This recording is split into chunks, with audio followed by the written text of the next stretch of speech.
Hello everyone, welcome back to my channel. उम्मीद करती हूँ आप सभी अच्छे होंगे, तंदुरुस्त होंगे और मज़े में होंगे।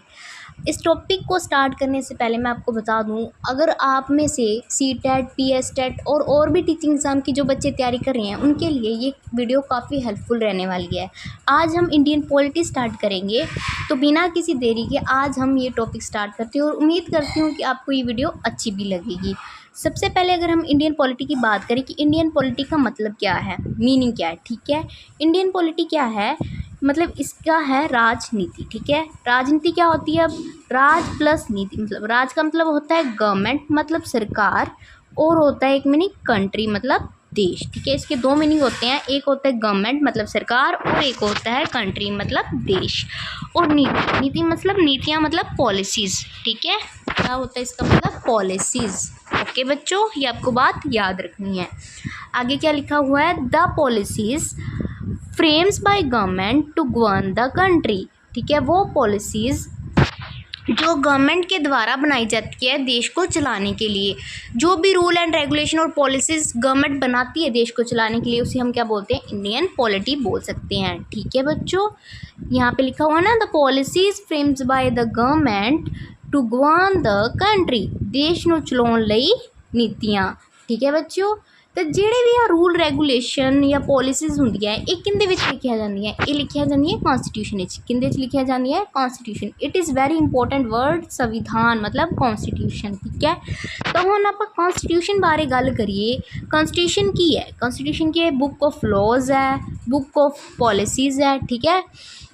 ਹੁਣ ਆਪਾਂ ਦੇਖੀਏ ਕਿ ਆ ਜਿਹੜਾ ਕਨਸਟੀਟਿਊਸ਼ਨ ਹੈ ਇਹ ਲਾਗੂ ਕਦੋਂ ਹੋਇਆ ਸੀ। ਜਿਹੜਾ ਕਨਸਟੀਟਿਊਸ਼ਨ ਹੈ ਇਹ ਲਾਗੂ मतलब ਇਨਫੋਰਸਡ ਕਦੋਂ ਹੋਇਆ ਸੀ। ਇਹ ਕਨਸਟੀਟਿਊਸ਼ਨ ਇਨਫੋਰਸਡ ਹੋਇਆ ਸੀ ਬੱਚਿਓ 26 ਜਨਵਰੀ 1950 ਨੂੰ ਇਹ ਕਨਸਟੀਟਿਊਸ਼ਨ ਲਾਗੂ ਹੋਇਆ ਸੀ, ਠੀਕ ਹੈ ਬੱਚਿਓ।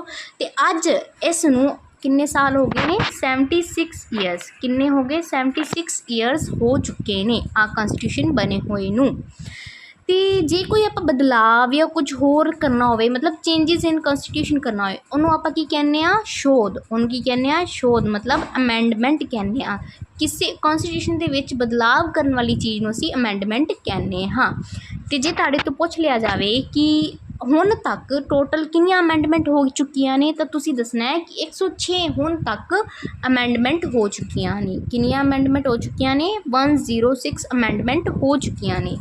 ਤੇ ਜੇ ਹੁਣ ਆਪਾਂ ਗੱਲ ਕਰੀਏ ਕਿ 106 मतलब ਜਿਹੜੀ 106 ਅਮੈਂਡਮੈਂਟ ਹੈ ਉਹਦੇ ਵਿੱਚ ਕੀ ਦੱਸਿਆ ਗਿਆ, ਉਹਦੇ ਵਿੱਚ ਵੂਮਨ ਰਿਜ਼ਰਵੇਸ਼ਨ ਬਾਰੇ ਦੱਸਿਆ ਗਿਆ। ਵੂਮਨ ਰਿਜ਼ਰਵੇਸ਼ਨ मतलब ਇਨ ਲੋਕ ਸਭਾ ਐਂਡ ਲੈਜਿਸਲੇਟਿਵ ਅਸੈਂਬਲੀ ਦੇ ਵਿੱਚ ਜਿਹੜੀਆਂ 1/3 ਸੀਟਸ ਹੈ ਉਹ ਵੂਮਨ ਵਾਸਤੇ ਰਿਜ਼ਰਵਡ ਫॉर ਵੂਮਨ। ਵੂਮਨ ਵਾਸਤੇ ਕੀ ਨੇ, ਰਿਜ਼ਰਵਡ ਨੇ। ਯਾਨੀ ਕਿ ਟੋਟਲ 39 ਸੀਟਸ मतलब 39 ਸੀਟਸ ਹੈ, ਉਸ ਤੋਂ ਵੱਧ ਵੀ ਹੋ ਸਕਦੀਆਂ, ਠੀਕ ਹੈ। ਇਹ ਵੂਮਨ ਵਾਸਤੇ ਰਿਜ਼ਰਵਡ ਨੇ।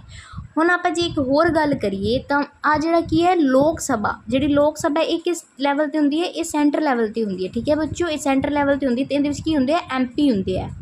ਲੋਕ ਸਭਾ ਦੇ ਵਿੱਚ MP ਹੁੰਦੇ ਆ, ਸੈਂਟਰ ਲੈਵਲ 'ਤੇ ਹੁੰਦੀ ਹੈ। ਅਤੇ ਜੇ ਆਪਾਂ ਲੈਜਿਸਲੇਟਿਵ ਅਸੈਂਬਲੀ ਦੀ ਗੱਲ ਕਰੀਏ मतलब ਵਿਧਾਨ ਸਭਾ, ਇਹ ਸਟੇਟ ਲੈਵਲ 'ਤੇ ਹੁੰਦੀ ਹੈ। ਇਹਦੇ ਵਿੱਚ ਕੀ ਹੁੰਦੇ ਹੈ, MLA ਹੁੰਦੇ ਆ। ਇਹਦੇ ਵਿੱਚ ਕੀ ਹੁੰਦੇ ਬੱਚਿਓ, MLA ਹੁੰਦੇ ਆ। ਇਹ ਗੱਲ ਤੁਸੀਂ ਧਿਆਨ ਰੱਖਣੀ ਹੈ। ਤਾਂ ਆਪਾਂ ਹੁਣ ਅੱਗੇ ਵਧੀਏ ਤਾਂ ਅੱਗੇ ਕੀ ਹੈ, ਪਾਰਲੀਮੈਂਟ। ਪਾਰਲੀਮੈਂਟ मतलब ਸੰਸਦ। ਪਾਰਲੀਮੈਂਟ मतलब ਸੰਸਦ। ਹੁਣ ਸੰਸਦ ਕਿਹਨੂੰ ਮਿਲਾ ਕੇ ਬਣਦੀ ਹੈ, ਪਾਰਲੀਮੈਂਟ ਲੋਕ ਸਭਾ ਨੂੰ ਮਿਲਾ ਕੇ ਬਣਦੀ ਹੈ, ਰਾਜ ਸਭਾ ਨੂੰ ਮਿਲਾ ਕੇ ਬਣਦੀ ਹੈ ਅਤੇ ਪ੍ਰੈਜ਼ੀਡੈਂਟ ਨੂੰ ਮਿਲਾ ਕੇ ਬਣਦੀ ਹੈ। ਇਹਨਾਂ ਤਿੰਨ ਨੂੰ ਮਿਲਾ ਕੇ ਕੀ ਬਣਦੀ ਹੈ, ਪਾਰਲੀਮੈਂਟ, ਸੰਸਦ ਬਣਦੀ ਹੈ।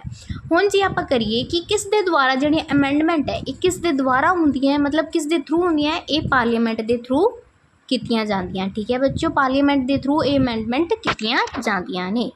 ਜਿਹੜੇ ਵੀ ਆ ਮੈਂ ਤੁਹਾਨੂੰ ਪਹਿਲਾਂ ਵੀ ਦੱਸ ਚੁੱਕੀ, ਜਿਹੜੇ ਵੀ ਰੂਲ ਐਂਡ ਰੈਗੂਲੇਸ਼ਨ ਹੁੰਦੇ ਉਹ ਕਿਹਦੇ ਵਿੱਚ ਲਿਖੇ ਹੁੰਦੇ ਆ, ਕਨਸਟੀਟਿਊਸ਼ਨ ਦੇ ਵਿੱਚ ਲਿਖੇ ਹੁੰਦੇ ਹਨ, ਠੀਕ ਹੈ ਬੱਚਿਓ। ਹੁਣ ਅੱਗੇ ਦੇਖੀਏ ਕਿ ਮੇਕਿੰਗ ਆਫ ਕਨਸਟੀਟਿਊਸ਼ਨ मतलब ਸੰਵਿਧਾਨ ਦਾ ਨਿਰਮਾਣ। ਮੇਕਿੰਗ ਆਫ ਕਨਸਟੀਟਿਊਸ਼ਨ मतलब ਸੰਵਿਧਾਨ ਦਾ ਨਿਰਮਾਣ ਬਾਰੇ ਆਪਾਂ ਦੇਖੀਏ ਤਾਂ ਉਹਦੇ 'ਚ ਕੀ ਦੱਸਦੇ ਹੈ ਕਿ ਕਿਸ ਦੇ ਦੁਆਰਾ मतलब ਜਿਹੜੀ ਕਿਸ ਦੇ ਦੁਆਰਾ ਜਿਹੜਾ ਹੈ ਇਹ ਸੰਵਿਧਾਨ ਬਣਿਆ ਗਿਆ, ਬਾਈ ਕੰਸਟੀਟਿਊਂਟ ਅਸੈਂਬਲੀ, ਯਾਨੀ ਕਿ ਸੰਵਿਧਾਨਿਕ ਸਭਾ ਦੁਆਰਾ ਅਸੀਂ ਕਨਸਟੀਟਿਊਸ਼ਨ ਬਣਾਇਆ ਸੀ, ਠੀਕ ਹੈ ਬੱਚਿਓ। ਹੁਣ ਜੇ ਆਪਾਂ ਦੇਖੀਏ ਕਿ ਇਹ ਟੋਟਲ ਟਾਈਮ ਕਿੰਨਾ ਲੱਗਿਆ ਸੀ, ਆਪਾਂ ਜੇ ਗੱਲ ਕਰੀਏ ਕਿ ਸੰਵਿਧਾਨ ਨੂੰ ਬਣਨ ਦੇ ਵਿੱਚ ਟੋਟਲ ਟਾਈਮ ਕਿੰਨਾ ਲੱਗਿਆ ਸੀ, ਤਾਂ ਬੱਚਿਓ 2 ਸਾਲ 11 ਮਹੀਨੇ ਅਤੇ 18 ਦਿਨ ਲੱਗੇ ਸੀ। 2 years 11 months and 18 days। ये गल तुसी ध्यान रखनी है, ठीक है बच्चों। तो कॉन्स्टिट्यूशन बनन की स्टार्टिंग जिहड़ी सी वो कदों हुई सी 9 दिसंबर 1946 दे विच ये कॉन्स्टिट्यूशन बनन की स्टार्टिंग हो चुकी सी। ते कॉन्स्टिट्यूशन कंप्लीट कदों होया सी 26 नवंबर 1949 विच ये कॉन्स्टिट्यूशन बन के कंप्लीट हो चुकिया सी, ठीक है बच्चों। 9 दिसंबर 1946 विच स्टार्ट होया, 26 नवंबर 1949 ਦੇ ਵਿੱਚ ਇਹ ਕੰਪਲੀਟ ਹੋ ਚੁੱਕਿਆ ਸੀ, ਠੀਕ ਹੈ ਬੱਚਿਓ। ਹੁਣ ਜੇ ਆਪਾਂ ਹਿਸਟਰੀ ਦੀ ਗੱਲ ਕਰੀਏ, ਹਿਸਟਰੀ ਆਫ ਕਨਸਟੀਟਿਊਟ ਅਸੈਂਬਲੀ ਦੀ ਗੱਲ ਕਰੀਏ ਕਿ ਇਹਦੇ ਪਿੱਛੇ ਬਿਹਾਈਂਡ ਦੀ ਸਟੋਰੀ ਕੀ ਸੀ, ਇਹਦਾ ਬੈਕਗਰਾਉਂਡ ਚੈੱਕ ਕਰੀਏ ਤਾਂ ਦੇਖੋ ਬੱਚਿਓ सन 1885 यानी कि 1885 ਦੇ ਵਿੱਚ ਕੀ ਹੋਇਆ, 1885 ਦੇ ਵਿੱਚ INC ਪਾਰਟੀ मतलब Indian national Congress party establishment हुई सी, भारतीय राष्ट्रीय कांग्रेस की स्थापना हुई सी। ये गल तुसी याद रखनी है। सन किहड़ा सन सी बच्चों, इन 1885 ਦੇ ਵਿੱਚ, ठीक है। ਹੁਣ ਜੇ ਆਪਾਂ ਅੱਗੇ देखिए, ਅੱਗੇ इन 1906, ठीक है, 1906 ਦੇ ਵਿੱਚ दादा भाई नारोजी ने फस्ट टाइम सी डिमांड की सी, कादी डिमांड की सी, स्वराज की डिमांड की सी। जे हुण तुसीं पुछोगे भी स्वराज की चीज़ हुंदी है ना, तो आपां वो भी गल क्लीयर कर दिंदे हां जी। स्वराज का मतलब हुंदा है सैल्फ गवर्नमेंट, ठीक है बच्चों। स्वराज का मतलब की हुंदा है सैल्फ गवर्नमेंट। पर तुहानूं की लगता है ब्रिटिशर्स ने ये डिमांड मान ली सी?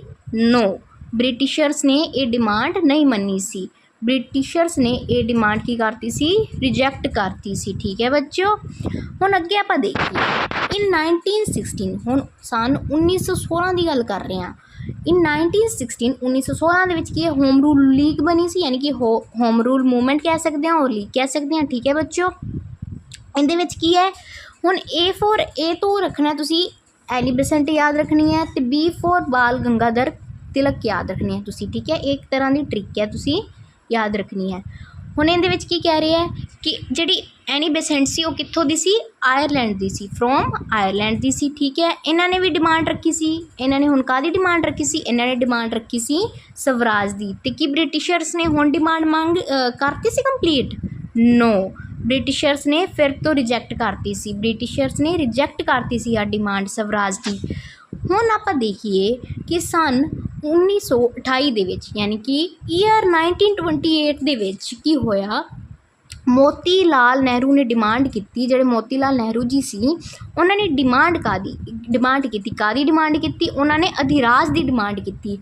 हुण तुसीं पुछोगे अधिराज मतलब डोमिनियन स्टेटस, ठीक है बच्चों। अधिराज मतलब dominion status, rules and regulation made by Britishers, भी जिहड़े रूल एंड रेगूलेशन होणगे वो ब्रिटिशर्स दे होणगे, मतलब ब्रिटिशर्स बनाणगे, ठीक है। तो ये डिमांड भी की करती सी, रिजैक्ट करती सी, ठीक है बच्चों। ये डिमांड भी रिजैक्ट हो गई सी। हुण जे आपां अगे देखिए, हुण देखिए कि इन 1929 दे विच, ठीक है, हुण आपां किहड़ी ईयर ते पहुँच गए, 1929 दे विच की होया सी, जवाहरलाल नेहरू जी, ठीक है, जवाहरलाल नेहरू जी ने डिमांड की सी, कादी डिमांड की सी, पूर्ण स्वराज की डिमांड की सी। कादी डिमांड की सी, पूर्ण स्वराज मतलब पूरा राज कह सकते हैं, ठीक है।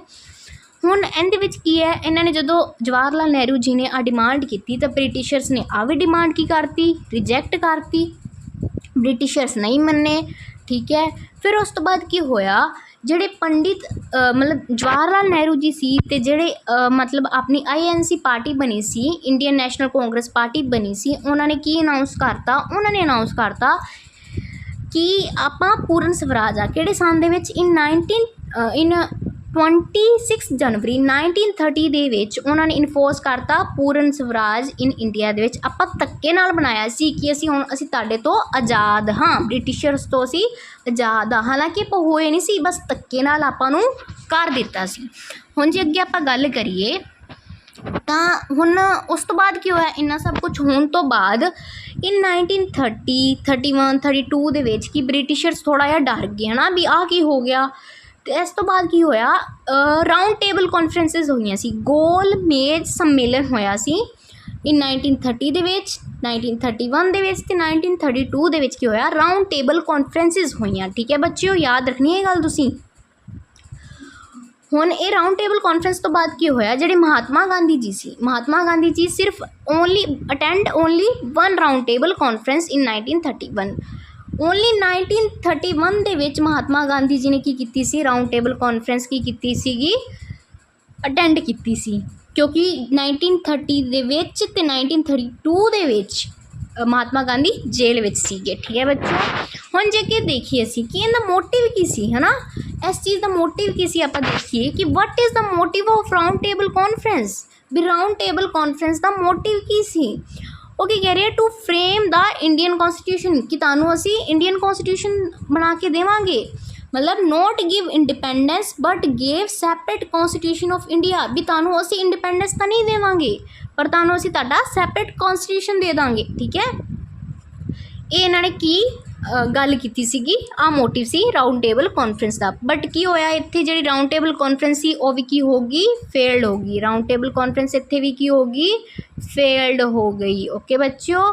ਹੁਣ ਅੱਗੇ ਆਪਾਂ ਦੇਖੀਏ ਕਿ ਅੱਗੇ ਕਿਉਂ ਕਹਿ ਰਹੇ ਵੀ ਇਨ 1934 ਯਾਨੀ ਕਿ ਈਅਰ 1934 1934 ਦੇ ਵਿੱਚ ਕੀ ਹੋਇਆ ਬੱਚੋ, ਇੱਕ ਬੰਦਾ ਸੀ ਐਮ.ਐਨ. ਰੋਏ। ਠੀਕ ਹੈ ਬੱਚੋ। ਐਮ.ਐਨ. ਰੋਏ ਉਹ ਜਿਹੜਾ ਸੀਗਾ ਉਹ ਕਿਹੜੀ ਪਾਰਟੀ ਤੋਂ ਬਿਲੋਂਗ ਕਰਦਾ ਸੀ, ਉਹ ਬਿਲੋਂਗ ਕਰਦਾ ਸੀ ਕਮਿਊਨਿਸਟ ਪਾਰਟੀ ਤੋਂ। ਕਿਹੜੀ ਪਾਰਟੀ ਤੋਂ ਬਿਲੋਂਗ ਕਰਦਾ ਸੀ, ਕਮਿਊਨਿਸਟ ਪਾਰਟੀ ਤੋਂ ਉਹ ਬਿਲੋਂਗ ਕਰਦਾ ਸੀ। ਠੀਕ ਹੈ, ਇਹ ਗੱਲ ਤੁਸੀਂ ਯਾਦ ਰੱਖਣੀ ਹੈ। ਈਅਰ 1934 ਦੇ ਵਿੱਚ ਕੀ ਹੈ, ਐਮ.ਐਨ. ਰੋਏ ਬਿਲੋਂਗ ਕਰਦਾ ਸੀਗਾ ਕਮਿਊਨਿਸਟ ਪਾਰਟੀ ਤੋਂ ਕਰਦਾ ਸੀ।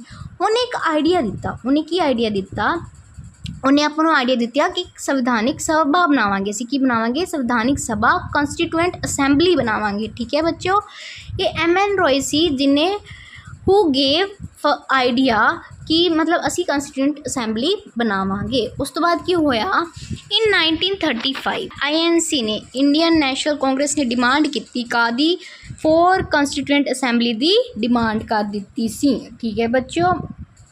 ਪਰ 1935 ਦੇ ਵਿੱਚ ਕੀ ਹੋਇਆ, ਬ੍ਰਿਟਿਸ਼ਰ ਨੇ ਡਿਮਾਂਡ ਕੀ ਕਰਤੀ ਸੀ, ਰਿਜੈਕਟ ਕਰਤੀ ਸੀ ਕਿ ਅਸੀਂ ਇਸ ਡਿਮਾਂਡ ਨੂੰ ਨਹੀਂ ਮੰਨਾਂਗੇ। ਹੁਣ ਬੱਚਿਓ ਤੁਸੀਂ ਇੰਨਾ ਟੌਪਿਕ ਰਿਵਾਈਜ਼ ਕਰਨਾ ਹੈ, ਫਿਰ ਆਪਾਂ ਨੈਕਸਟ ਲੈਕਚਰ ਵਿੱਚ ਇਸ ਤੋਂ ਅੱਗੇ ਕੰਟੀਨਿਊ ਕਰਾਂਗੇ।